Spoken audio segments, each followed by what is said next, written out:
¿Qué está bien y qué está mal? Esta ha sido una pregunta que desde pequeño siempre me ha acompañado. ¿Qué está bien y qué está mal? ¿Qué está bien y qué está mal? No es que siempre la he resuelto la pregunta de la mejor forma.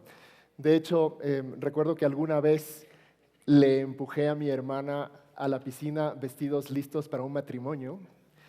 O también estaba intentando calibrar la potencia de mi escopeta de balines y no se me ocurrió mejor forma que dispararle a ella y a otros objetivos cercanos. ¿Qué está bien y qué está mal? En serio, ha sido una pregunta que de alguna forma siempre ha estado. Lo que no me imaginé nunca es que me iba a terminar vistiendo de negro para responderla. Creo que alguna vez ya había hecho la prueba, aunque no era exactamente. Nunca voy a saber si me hubiera ido mejor de mariachi que de cura, pero el tema es que esta pregunta siempre estuvo presente. Pasaron los años, estudié en un colegio, luego fui a la universidad, estudié ingeniería de sistemas, soy de la segunda promoción de la Universidad Católica, increíble, y ahí en la universidad conocí a alguna gente maravillosa con los que empezamos a trabajar los típicos trabajos de la universidad. Y lo que sucedió fue que nos iba bastante decente. La típica cosa que no te esperas tanto, pero que haces trabajos y te sacas buenas notas y tal. Y así es que cuando estábamos en segundo año, nos preguntamos, oye, lo mismo que estamos haciendo para la universidad, ¿por qué no nos juntamos y hacemos una empresa? Y ese fue el primer emprendimiento. Empezamos con estos mismos compañeros una empresa y esto, claro, te cambia mucho, porque tienes que trabajar, tienes que luego ir contratando gente porque no te avanzas tú solo, tienes que intentar que a fin de mes tengas el dinero suficiente para pagar a esa gente. Y claro, esto hace que las preguntas cambien. Ya no era qué está bien y qué está mal, sino qué más puedo vender. ¿Qué le tengo que dar a este cliente para sacarle un poco más de flujo para mi empresa, ¿no? Y claro, es interesante porque es pensar también en el bien del cliente, pensar en las nuevas opciones, pero claro, esto te va cambiando un poco las preguntas.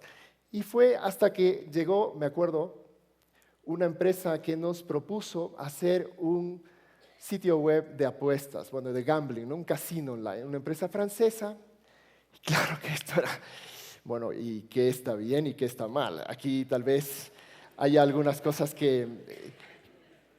bueno, hay la adicción, hay cosas de este estilo. Y recuerdo que les decía a mis socios, chuta, a mí me gustaría estudiar filosofía, teología moral, no sé, algo que me ayude a resolver mejor estas preguntas.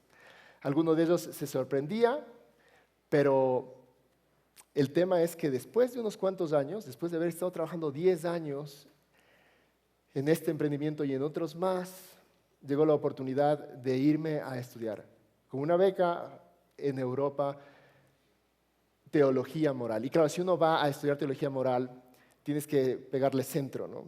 Que para mí pegarle centro era ir a estudiar teología moral al Vaticano, ¿no? Roma.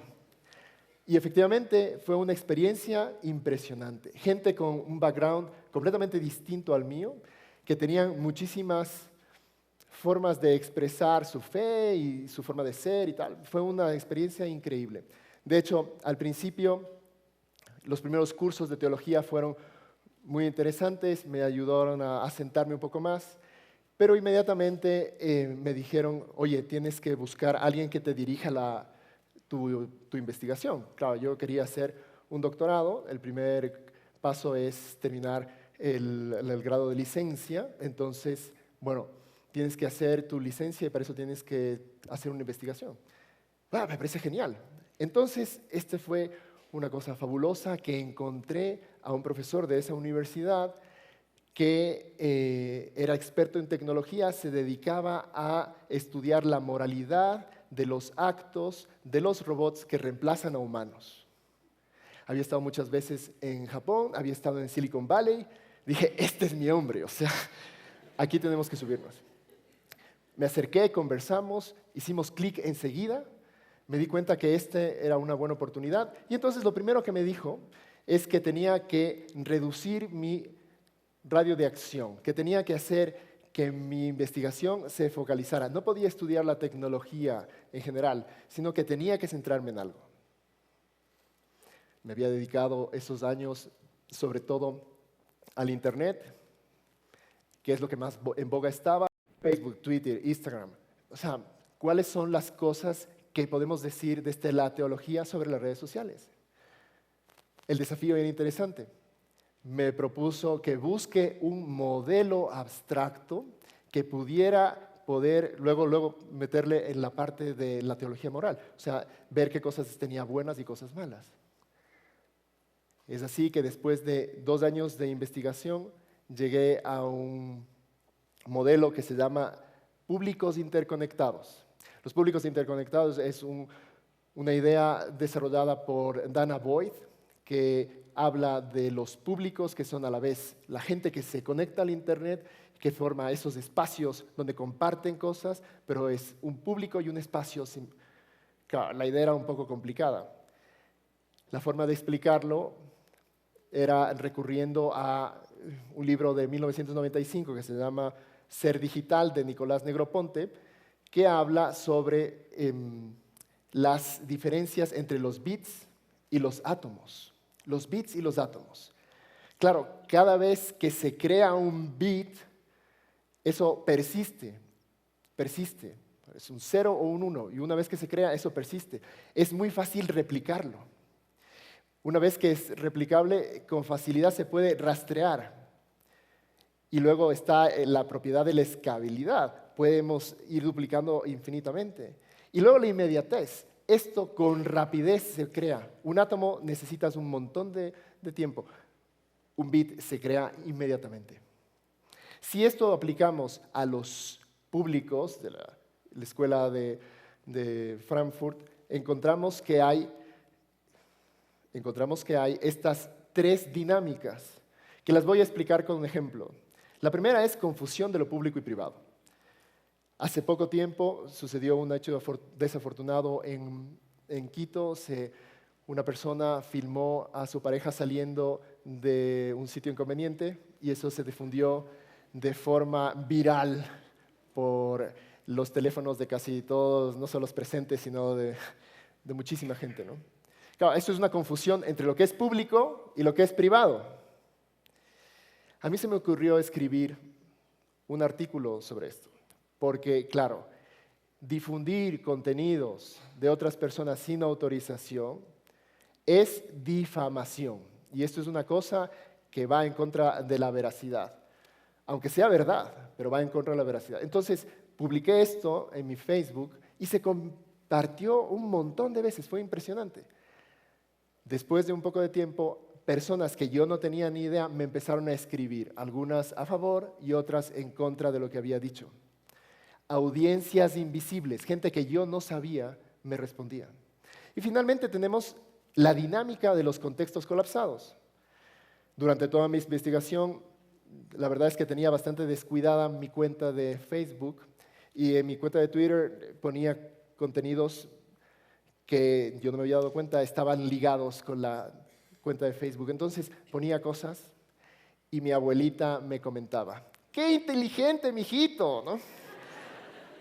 Inmediatamente mis primos empezaban a decirme cosas, ¿no? Eres el mimado, siempre así, no tienes abuela, tal. En definitiva, mi abuela me hacía bullying en Internet. Muy bien, yo estaba completo. Tenía mi modelo, podía buscar la moralidad del asunto, me presenté a la universidad. Listo, quiero poner el tribunal para que me hagan el examen de mi tesis, de licencia. Hicieron el sorteo y salió un profesor que es el típico cuco, ¿no? Era profesor de dogmática, un italiano de rostro severo y que tenía algunas características. Y mi profesor me pregunta, ¿te vas a presentar? Pero por supuesto me voy a presentar. Llegó el día, me preparé, tenía 45 minutos, me preparé mi papel, empecé a empezar a hablar. Pero ya me di cuenta desde el primer momento que algo había mal, porque mi profesor estaba como un poco distraído buscando cosas, haciendo alguna cosa que no entendía qué era, y el italiano me veía con una sonrisa de media asta. Yo seguía, pues vería cada vez más nervioso, avanzando, hasta que, claro, se acabó los 45 minutos y me dijo, terminó. La verdad es que no había terminado, no, me falta un poco más. No, terminó, su tiempo ha terminado. Ahora nos toca hablar a nosotros. Y me dijo, su tesis no tiene nada de teología. Tiene que empezar desde cero. Usted no puede continuar. No me dio el soponcio, pero me pidieron que salga de la habitación. Salí fuera y normalmente es un procedimiento normal. Los profesores discuten la nota que te van a poner entre ellos. Pero yo esperé afuera 10 minutos, 20 minutos, 30 minutos. Se abre la puerta, entro y los dos se veía que habían discutido un poco acalorados. Me pusieron la nota mínima para poder continuar mis estudios. Este hecho me ayudó a cambiar de foco mi investigación. Y los 4 siguientes años me dediqué a buscar en la teología. ¿Qué es lo que la teología nos puede decir? Y encontré muchas cosas muy interesantes. Por ejemplo, ¿sabían ustedes que en el siglo IV, San Agustín habla de un efecto que es muy similar al que le produce a un joven que se vuelve adicto a la pornografía en Internet? Ese aislamiento afectivo y humano. O San Carlos Borromeo, siglo XV, que habla sobre la necesidad de enfocarse en una cosa para hacerla bien. ¿Les suena conocido? Enfocarse en una sola cosa para hacerla bien. Y cómo las distintas herramientas, si no se usan de forma adecuada, te llevan a tener la cabeza en varias cosas, perdiendo la oportunidad de hacer ese trabajo muy bien hecho. O Santo Tomás, siglo XIII, que habla de la estudiositas y la curiositas. La estudiositas, esa virtud que te ayuda a profundizar en las cosas, aunque sea costoso, que te lleva a profundizar, a estudiar una y otra vez hasta llegar al meollo del asunto. Frente a la curiositas, que es ese defecto de ir saltando de cosa en cosa, como nos pasa muchas veces en las redes sociales. Aquí estaba el secreto de mi estudio. La tecnología no te hace bueno o malo. Eres tú el que eres bueno o malo. Eres tú el que decides qué es lo que tienes que hacer. Por eso es las virtudes la respuesta. Las virtudes, sí, las virtudes. Esto es algo que ya Aristóteles lo había definido muchísimo tiempo antes de Cristo. Las virtudes que ahora además están volviendo poco a poco a tener auge, ¿no? Con los trabajos de McIntyre, de Charles Taylor. Sí, las virtudes de toda la vida. Prudencia. La prudencia necesaria para saber cuándo tienes que responder un comentario.